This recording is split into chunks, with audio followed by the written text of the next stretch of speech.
Okay, so Diddy and his misfortunes, his unfortunate situations, and his demise from his choices. And so, if I take a crack at this thing, I'm going to say most of his issues started to come when he brought a suit against a multinational corporation, Diageo. And the reason I say this is because, if you don't know,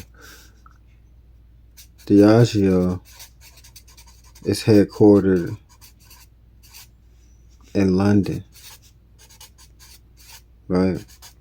London is the head, aka the word head is related to the Latin word cap, as in capital. And London is in Britain. It's British. If you know anything about the British and their multinational corporations that ran and associated with the Rothschilds.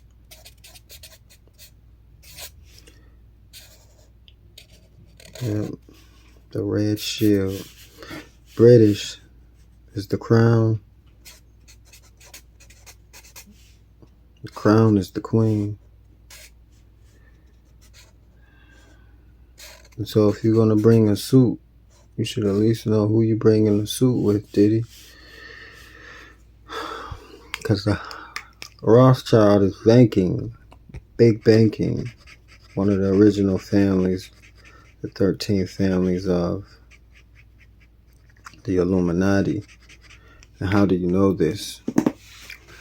Because one of their head CEOs or chairmen used to be a man named Frank or Franz Humor. You have to be symbol literate. He was located in Swiss, as in Switzerland. Right? Swiss as in Swiss guards, Swiss knights, Swiss cheese. Yeah, Swiss. Like K-Swiss, the shoe.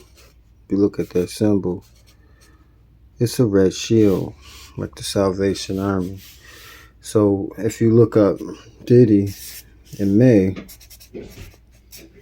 he sued, and the state court stated that they would handle the issue in court and in court only, and they were not going to handle it out of court. And so the British multi-corporation Diageo is worth $84 billion.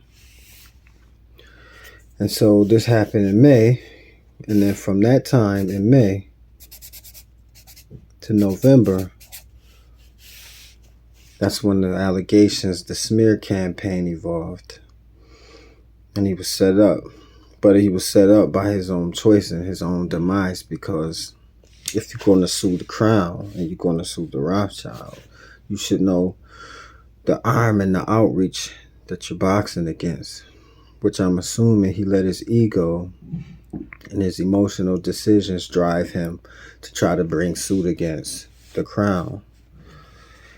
And so what happened is, ultimately, he ended up having to drop the lawsuit anyway. The lawsuit was dropped anyway because they tarnished his name and they ruined him. And so now he's being exiled, excommunicated, he's being banished, he's in jail.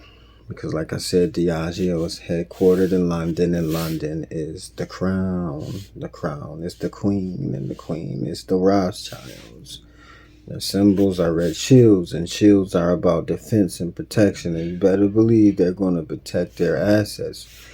But even worse than this, from my perspective, as a man, he should know that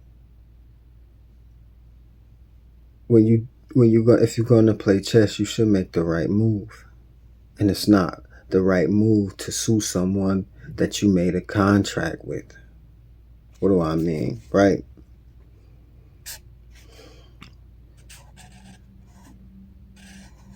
my little painting, my little artwork.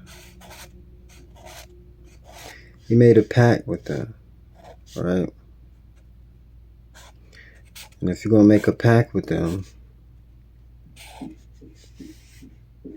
well, that's called a contract, which ultimately contract in Latin means pact, right? He made a pact with them. And so you can't say anything,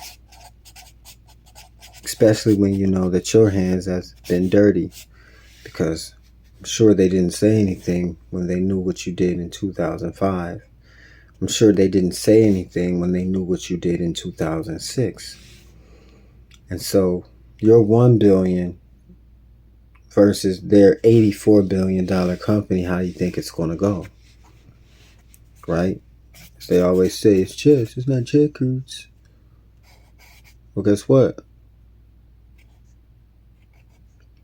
Sean Combs, that's the wrong chess move. Wrong chess move. Wrong move. Because now they've locked him up. He's being exiled. He's being smeared. And he should have known better because he made a pact with them.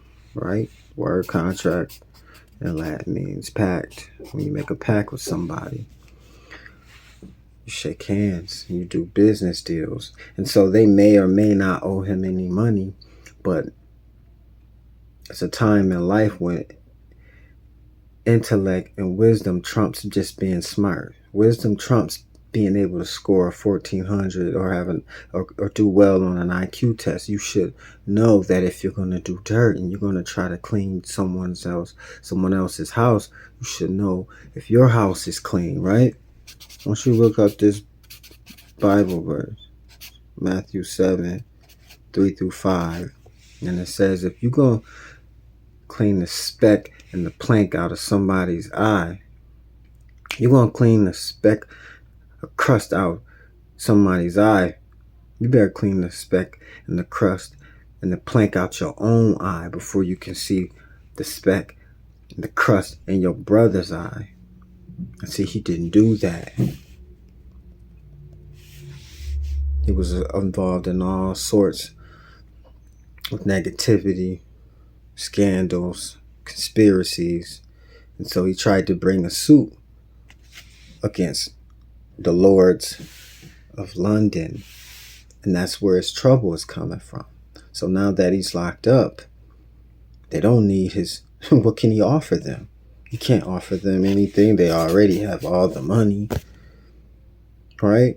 Maybe you take a few of your fellow brothers down, because sometimes we lose sight of the fact that you used to be upside down hanging from a tree. Don't lose sight of the forest for the trees. No matter how much money you make, you can't go to war with the wrong people. And that's what he did. And so ultimately, he ended up dropping the suit in November. He's in jail. They ruined his reputation. So he has to ask himself, was that the right move? Trying to sue the crown, trying to sue the Rothschilds, one of the original families of the bloodlines of the Illuminati. Wrong move, right? And so just to give you an idea of their wealth, Swiss, K-Swiss, right? One of the companies they own, the Knights of Switzerland. The average person, 1 out of every 6 people in Switzerland are millionaires, right? 1 out of every 6 people are millionaires. The average income is $680,000. So think about that. Just look it up. His troubles came when he started to sue the crown. He started to sue a corporation headquartered in Britain, Great Britain, the UK, the United Kingdom. You know the esotericism behind the kingdom. That's when his trouble started.